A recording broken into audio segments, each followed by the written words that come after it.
5 differences between today's subway trains and those in 1917. We're here in a 1917 Low V car thanks to the New York Transit Museum. Let's have a look around. One of the first things that you'll notice are that these beautiful seats are made out of rattan and they're cushioned. However, the rattan would actually get stuck on women's pantyhose, which leads me to suspect that these seats were not designed by women. One of the next things you'll notice are the grab holds, which are very different from today's. They hang down, they move back and forth, they're made out of metal, and they're very, very sturdy.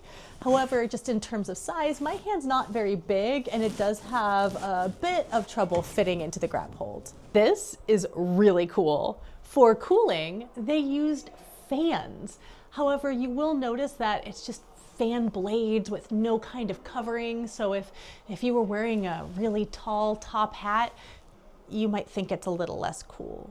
And I must admit that these exposed light bulbs give the car a much more romantic feel to it.